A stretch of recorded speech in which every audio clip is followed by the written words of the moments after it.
Welcome to the Motor City Mama Show. I am your host, Kara, and in studio we have a very special guest, Anqunette Jamison Sarfoh. Thank you for joining us. We know you as Q. Thank you for having me. I'm so glad to be here. Yes. Thank you for the invitation, and Thank you. congrats on the platform. I'm excited to get back. It's been 4 years since I retired from radio. I was diagnosed with MS and just kind of stepped away from the spotlight. Darius gave me this wonderful platform to come on the network, and I decided to use this platform as a stepping stone for the people in Michigan and the world that don't know the symptoms of MS. I was not diagnosed. I was actually diagnosed in 2009, and they didn't tell me until 2021. That's crazy. I had surgery on my back, and it wasn't until I ordered my medical records, I read through and saw that there was multiple sclerosis in 2009. So the symptoms were treated, but the doctors never got to the root cause. I guess there's still a lot of confusion or lack of information on what the cause could be. You know, Right. They say it could be a hereditary thing that's triggered by something in the environment. Right. You know, they say that there are actually 200 genes within our bodies that can express multiple sclerosis. So, you know, something triggers one of them, and lucky us, we get MS. Yeah, exactly. I mean, there's so many symptoms. You have numbness. You have headaches. There's electric surges through your body. And the fatigue. You know, the funny thing about the electric surges, when I was, and I don't know if this was a symptom of MS, because I was pretty young. I was in my 20s, but I have to laugh at my mom. And I was like, Mom, I get these crazy shooting pains. Like sometimes, like, you know, in my jaw, sometimes through my back, sometimes in my leg. And my mom would say, girl, that's just God telling you you're still alive. And I'm like, I think there's something more. I think he could tell me I'm still alive by helping me lose some weight. Right. I don't. Right, exactly. Right. But yes, you're right. There, you know, and in Europe, they actually call MS the 10,000 faces, because there are 10,000 things that could literally go wrong with you Right. that could be a symptom of MS. So it's very wide ranging, and it's maddening when you're trying to figure out what's going on with you. And then of course there's the fatigue, the Right. never-ending fatigue. And you know, we're working ladies, and because you know MS tends to affect more women than men. And what woman isn't tired? Right. Well, and then So- you have to deal with the fatigue and the insomnia at the Right, same yes. time. Oh my gosh, I'm going So up for a sleep study next week.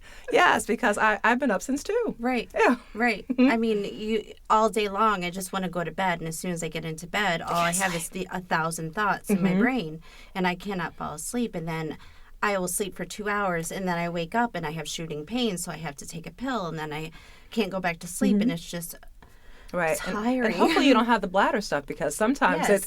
it's like, I tell my neurologist, by the 4th time I get up to use the bathroom in the middle of the night, I'm awake. And my husband's like, you need to stop drinking. I'm like, I'm not drinking water No. before bed. And this is my body saying, I just want to produce more. right. And I'm just, it's insane. And then nausea for me, that's Yeah. what really, and when people say, I always thought that when I was diagnosed with multiple sclerosis, I would end up in a wheelchair. And that could happen. You know, it's a possibility. But no one told me all the other things that could happen. Like, they didn't tell me about the unending nausea. I went to the hospital for nausea more than anything else, Wow. because it wouldn't stop. And you know, by the time here's a news flash. If you've thrown up 3 times in a row, that's when you should go to the doctor. I Yes. waited until it was 10 times in a row. I was Yeah. like, I think this isn't going to stop. Yeah. There's nothing like love when your husband is holding your hair back on the side of the road and you're throwing up in a ditch in the rain on the way to the hospital. Right, Because right. that's a mess. Yeah. And I mean, it's called the snowflake disease because it shows up differently in every single patient.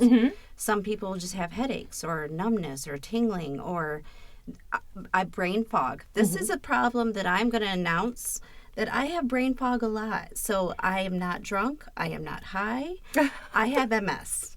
So I can't get the words out all the time. And, you know, my vocabulary does not come through my mouth most of the time. Right. So Not most it's of the time. frustrating. Yeah. It's very frustrating because it's like I know that my body doesn't want to behave. Right. And, and then you go through these situations where you feel lonely because no one understands. Right. And then you look fine. Absolutely. You look so great. You look great. Oh, and then what my favorite is always, well, at least you don't have cancer. Yeah, exactly. Right, right. And I'm thankful I don't have cancer. I just lost a friend to cancer, and yes, I'm grateful that my disease is not fatal. It's just progressive and incurable. And so I thank God for small favors. But when you mention brain fog and cognitive issues, because people always ask me, well, you look fine. Why did you retire? And I said, I had to do 4 hours of live television. I had to get out of bed at 3:30 in the morning and be mentally aware and cognizant and quick thinking for 4 hours straight. And my doctor explained to me the thing about MS and cognitive fatigue is, sure, at 6 o'clock in the morning, your first hour, you're going to be great. By 8 o'clock, you won't know what's coming out of your mouth. And that was happening. And I recorded myself just to see, could this really be happening? And yeah, I would lose my train of thought. And I was vilified by these DJs on WRIF. And yeah, because I was doing an interview with a man who was stuck on the plane at the airport. And he was talking to us while he was on the plane, and I probably kept asking him the same question because it wasn't clicking in my head. I wasn't comprehending anymore. And at that point, I said, you know what, maybe, and my doctor and my husband said, maybe it's time for you to step aside. And even my mom was like, you've had a 22-year career. It's okay. Go and find something else to do, or go and sit down. Right. That's what she said, go and sit down before this disease sits you down. And that's what I did. So good for you for taking a step away to get yourself together. Those first couple of years can be terrifying and lonely. And so now you find your new path, your path on the other side. So, and it's a nice path. It can be a beautiful, fulfilling path. And it's hard when you're first diagnosed. You go through... Don't go online and research anything. Right. Well, because, you have to, because you have to learn about your condition and everything. But the bad stories that I heard, the horrible stories that I heard of where this could lead. And I put my big girl panties on after about a month of crying. And I became an advocate. Thank you. I started working with MS Hope and started writing. I love him. Matthew Embritt. What's his name? Matt never mind. We can talk about that later. I started writing letters to governors and congressmen, and I'm doing my absolute best to make it to where. And I wrote something to Congress saying, why don't we fund stem cell transplants in the U.S. as the first line of defense? The U.K. does as a first line of defense instead of all these treatments. Right. Here's the thing. I was actually, I went in to be vetted for a stem cell transplant. I decided not to because I felt that my condition didn't warrant it at the time. But I felt it was interesting that the MS Society, for example, didn't really, because when I went to get information on it, I went to Chicago, because at the time that university was doing them. I don't think they're doing them anymore. And I said to the MS Society, why aren't you talking about this more? Why aren't you giving people these options, or at least letting them know the risks and the rewards? But I chose not to do it because my condition hadn't progressed. And I felt it hadn't progressed to that point. I felt that with diet, exercise, and lifestyle change. I gave up my stressful career. Right. So hopefully that will stave off the progression of my disease. I will tell you, though, that, and so once Selma Blair, once she had a stem cell transplant, then everybody's like, oh, stem cell transplants. Right. But it's good that people with that platform can give attention to other alternative treatments. I will tell people, though, if you're looking into stem cell treatments, what really gave me pause was there is a higher incidence of glioblastoma and 10 years after a stem cell transplant. So just keep that in mind. You have to always, always, always make sure that you're being screened for brain cancer if you choose to go that route. But for people who have debilitating MS and have severe restrictions and lifestyle restrictions, it seems for some people it gives them back a good chunk of their quality of life. And so you can't deny that. And so, but there are pros and cons of everything. And Selma Blair, she's 7 years in remission. And I actually just met her a few months ago, and I had my MS T-shirt on, and we took pictures. And nice. So she was asking me how I was doing, and she looks wonderful. She did a documentary a few years ago, and she was in a wheelchair. Wasn't hardly able to speak very well. Right. Like severe debilitation. Did you read her book? I haven't read her book. It's brilliant. And it's really, it's a love letter to Michigan, believe it or not. I had no idea that she had such a connection to Michigan and Cranbrook in particular. But yeah, it was, her journey has been, you look at a movie star and you think, oh, they have it so great. She has not had it great. No. And but she represents us well, the people who are living with MS. I'm She happy gives to us have hope. her. Right, absolutely. And also too, I've listened to Christina Sopranos. Applegate. Thank you. Yes. Yeah, they have a podcast as well. Yes. I you can see that Christina Applegate is. I would want to just give her a hug because it seems like she's in that space where she's sometimes struggling, and she's very vulnerable and open about that, which I can appreciate. But I just want to say to her, girl, smoke a joint and it's going to get better, you know? She was diagnosed in her last season of drawing a blank. Right, her show. MS, brain fog. So her last show, and she was actually sitting down during all the scenes because she wasn't able to walk. Wow. It affected her that much, and because of the medication, she had put on a bunch of weight. Right, the steroids, yeah. Steroids, you know. They do that. Yeah, I mean, they help, but they Right. don't make you look so great after a few Right. months, which I went through recently. I put on 60 pounds over the last year because of steroids and medications. Okay. So I stopped. You wear all well. that. I must say, you still have 60 pounds on you? I'm starting to lose it Okay. finally. Finally, I'm starting to lose it. But that was actually one of the symptoms that I first went through. Is I lost 97 pounds in a year. Oh, wow. Okay. And I was down to a little girl size clothing. I couldn't even fit into a 0. I was so small.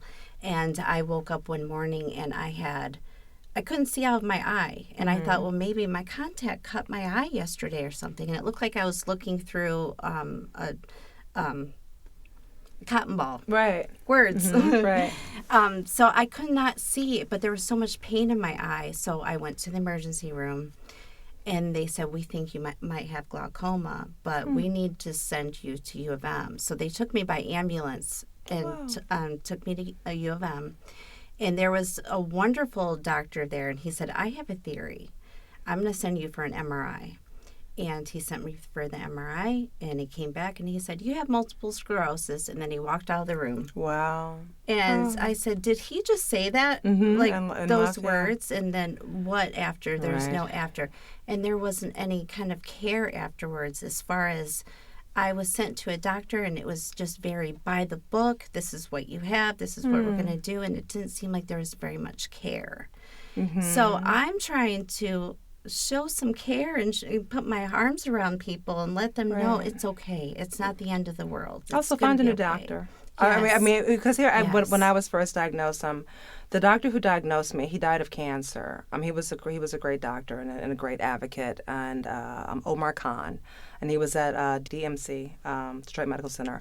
But once he died, I probably went through 4 neurologists before I found one the one that I have now, and she's all the way in Owasso. Her name is Jeanine Cody, and she's at Memorial Healthcare in Owasso. And my husband laughed at me. He says, "I don't understand why you would drive an hour and 20 minutes to see a neurologist." And I was like, because she cares about me and she gets me and she listens to me, you know. And so if I have to drive that far to find someone to take care of me in the way that I feel that I deserve to be taken care of and need to be taken care of, then I will gladly take some caffeine that day and make sure that I make it to that appointment. It's worth it because when you're dealing with a neurologist that doesn't want to listen. I had a neurologist that didn't make phone calls back, and I'm going through a flare-up, and I'm having issues and headache I've had a headache for 15 years. I can't get rid of it.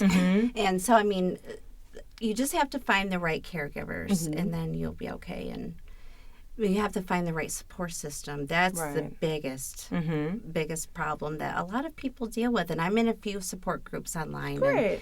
And that has helped a lot. And I've actually been able to help other people. Some things that I have found that help me: exercise. You have to exercise. You have to get up and move. And I mean, there's a lot of people that can't. Physically, they can't because of the debilitation. But you have to move. I walk 8 miles a day, every single day. I'm constantly moving and lifting and always. So, I mean, and then diet is very important. My doctor, I had a very good neurologist, and I got mad at her because she said, no more sugar, no more dairy, no more gluten, which meant no more joy, no more happiness. So I have had to adjust. But at first I thought, I'm not going to be able to eat anything I wanted to eat. I'm not going to be able.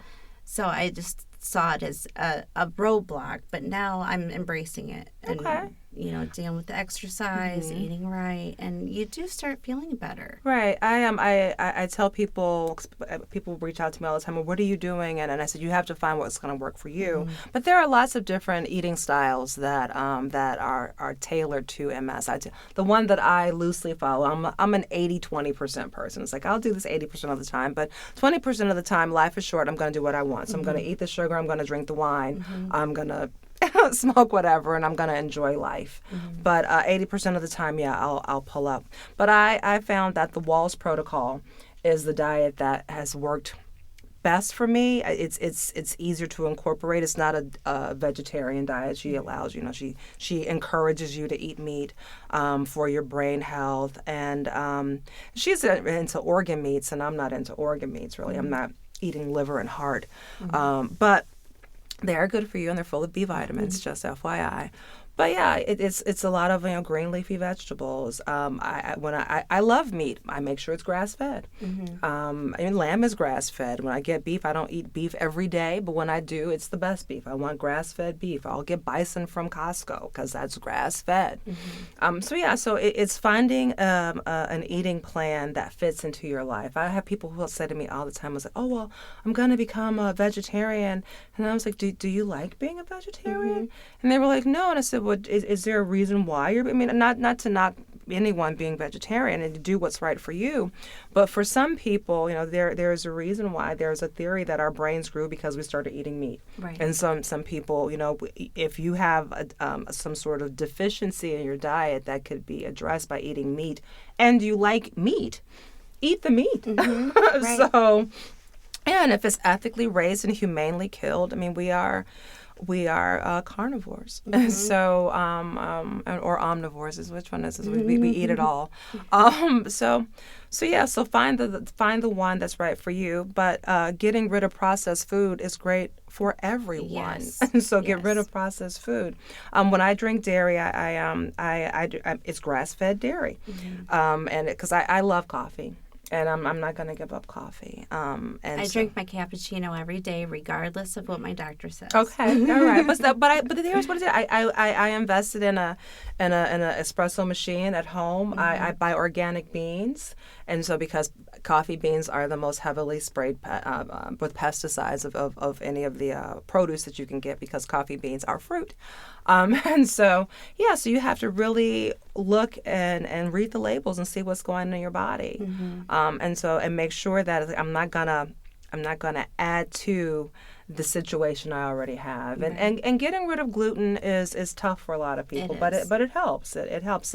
But now more than ever, you have so many gluten-free options. And again, if you start baking your own bread, some people switch over to sourdough to make your own sourdough, and you know where all the grains are coming from. Some people have found that doesn't trigger those sort of gluten sensitivities. So, but everybody is different, because I love bread, and with some olive oil, and some balsamic vinegar, but I'll bake it sometimes. Right. I got my little sourdough starter, my rye starter, and and it's fun. So tell me what you have been doing since you retired. Oh wow! We're gonna get right into it. Wow, since retirement. Well, you have to remember, I'm closing on almost 10 years since I walked away from TV. I got involved in the cannabis industry because cannabis helped me with my condition. And of course, I changed my diet. My husband and I were involved in a provisioning center in Detroit called Botanic with a Q. We sold it. We opened on Election Day, 2018, and we sold it about a year later. I cried. Yes, I cried. And my husband's like, "Don't you know the goal of a business is exiting?" Like, nobody told me. I thought I was going to be there forever. But since then, we got into a partnership with another man, and we that hasn't gone so well, and so we are that's going through litigation. And for a while, I still have the CBD company that's near and dear to my heart, because I worked with a nurse to develop all of our products. And a lot of our products are based off of people reaching out to me and asking me to help them on their cannabis journey. And so I'm a believer in caregiver. I started out as a cannabis caregiver. In my kitchen, I tell people how to make capsules, how to make tinctures, how to make pain creams.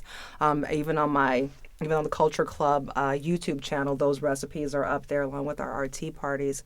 But I got involved in helping people navigate alternative medicine and navigate in more natural ways to make themselves feel better. And not just with MS, it's once you tell people that you're dealing with a medical condition, or people with other medical conditions ask you for help. And as you know, having an autoimmune condition, there are 80 plus autoimmune conditions. So I'm a strong believer in the power of the plant, and it's not just cannabis. There are so many plants out there that help us medicinally, and people should realize that I believe 50% of the current pharmacopoeia, so all of the drugs that your doctors are prescribing, half of them come from plants. Aspirin is birch bark. I did not know that. Yes, aspirin comes from birch bark. So, so all of these wonderful drugs we have, they most likely come from plants, or they are derived from plants, or they began as plants, and then very smart people found ways to use them to help people. So I help people navigate that journey through cannabis and through diet. I became a health coach. I went through IIN and became a health coach to talk about these other medicinal plants. When people tell me, "Oh, I have all this anxiety," I ask, "Have you tried ashwagandha?" I'm in the cannabis industry. I have a wide range of products that range from intoxicating to non-intoxicating. But you don't have to always start there. We can start with, what'd you drink today? And did you drink water? Right. What kind of water? And we can talk about, the ionized water and the pH water and all those types of things. Put some lemon in your water. I mean, that helps as well. So I became I learned to become a health coach. I don't really practice being a health coach. I'm not actively working. But I made sure to learn about that. My sister and I, my sister's an occupational therapist, so she and another nurse, there was a nurse that's a part of Culture. And we make sure that we stay up to date on the medical research behind cannabis. And I'm so grateful to Kathleen Graham, who's the nurse that works for Culture Club. And when people call me and they say, "I have cancer and can you help me navigate cannabis?" I say, call Kathleen Graham, cannabisnurse.com. Tell her Culture sent you. Because I want people to know that there are people out here who have medical credentials and also recognize the beauty and the power of a plant-based medicine.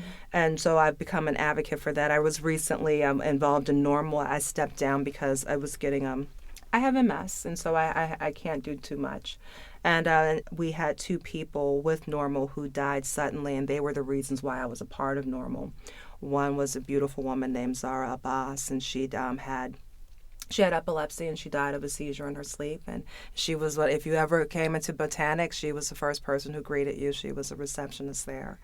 And she also helped a lot of younger people navigate the cannabis journey if they had epilepsy. And so I miss her dearly. And then and she was the treasurer of Michigan Normal. And then we lost Rick Thompson. Rick Thompson died of cancer, and he was our executive director. And they were just these 2 beautiful advocates for legalization and consumer rights and patient rights. And so NORML will always be near and dear to my heart because it's the reason why legalization happened in Michigan, along with the Coalition to Regulate Marijuana Like Alcohol and Am I Legalized? Those were the founding groups of the Michigan legalization, and I'm honored to have been a part of that, and they welcomed me with open arms. The cannabis industry, when I was looking for something to get me out of bed, the cannabis industry said, come over here and help us. And I will forever be grateful for the beautiful people that I met through that. And the former director of the MS Society here in Michigan used to always say, MS is the crappiest way to meet the coolest people. It is. That's a great line. It's and true. it is. It's like I have met so many beautiful people because I got MS, and for that I will forever be grateful. But how I spend my time now is because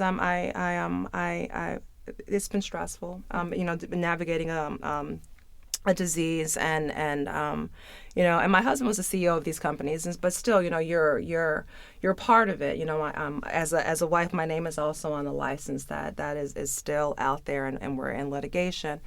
So that's frustrating, and so I've been spending a lot of time with horses, and I saw the videos you just posted on your horse. Yes, it's been an amazing experience, learning how to bond with an animal who is not. Horses are all about nonverbal communication. They can sense when you're stressed out, and equestrian therapy is used for a lot of people with many different diseases and conditions. I'm grateful to my neurologist who wrote me a prescription for equine therapy. And so my riding is part of my therapy, and it keeps me sane, it keeps me fit. And it's a mental challenge. I had no idea how much horse riding is a mental challenge because, again, I retired due to cognitive issues. And also it helps you regulate your emotions. Have you noticed that your emotions are just now like, and I don't know if it's because it's combined. I'm a woman of a certain age, but also I found that when I developed MS, my ability to regulate my emotions changed. And especially, I'm a TV news anchor in Detroit. There are lots of really sad stories. You can't cry through all of them, right. And so I would go into my car and cry and then come back out and do my job.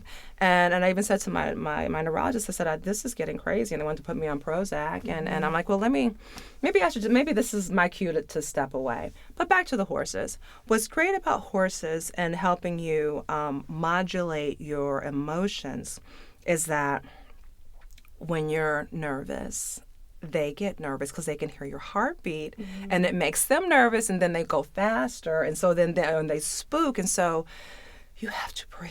And you have to calm down. You have to always breathe. And like from years of working on a deadline, I'm always rushing.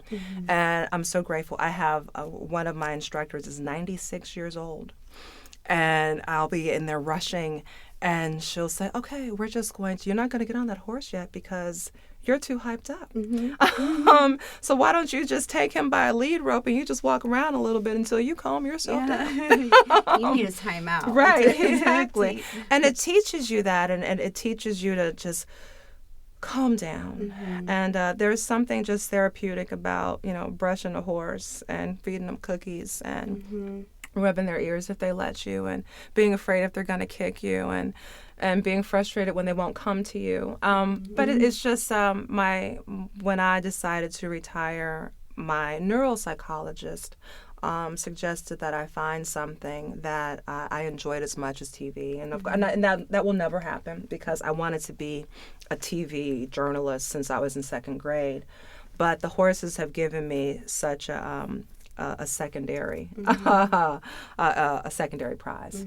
So now I spend a lot of time. I'm at the barn, and I'm with a horse named Geo, and Geo's my partner now. And we're learning a lot together. He's a 9-year-old off-the-track thoroughbred who has a little bit of arthritis, so we're going to see if CBD is going to help. And but yeah, he takes good care of me, and so I'm very grateful to have a 1,200-pound, 17-hand horse in my life to give me something to do and to focus on when I need a break. Bring you some peace. Absolutely. Yeah. Well, thank you so much for coming. When Darius gave me this chance to have my own podcast and work with the network, I said, my first interview, I want to interview Q. We met at the Red Seal Awards many, many, many years ago I think it was at the Porsche dealership, maybe. Oh, okay. And then I interviewed you at the Penobscot building when I was at Core Radio and Detroit Music Station. And so when he told me about this, I said, you know what? I want to interview Q because we have some things to discuss. Yes, we do. I actually had MS when I interviewed you, and I did not know it. Wow. And I was going through a flare-up at the time, too. And I found out later on what flare-ups were. So now I can, look back through time and see where they were. And so I just thank you so much for coming on the show that day, too, to discuss your career and to come on today. So You're thank you very much. So tell everyone where they can find you, what you have going on. Yeah, I'm always available at cultureclub.com. So just remember cultures with a Q, club, because I used to really like Boy George. And so you can find me, email me there at cultureclub.com. If you write Q at cultureclub.com, just remember culture is with a Q. It comes right to me. And I'm online, and I'm always available to answer questions. And if I can't answer them, I have a wonderful nurse who can. Okay. So, cultureclub.com, please, and thank you. Thank you, everyone, for watching Motor City Mama Show.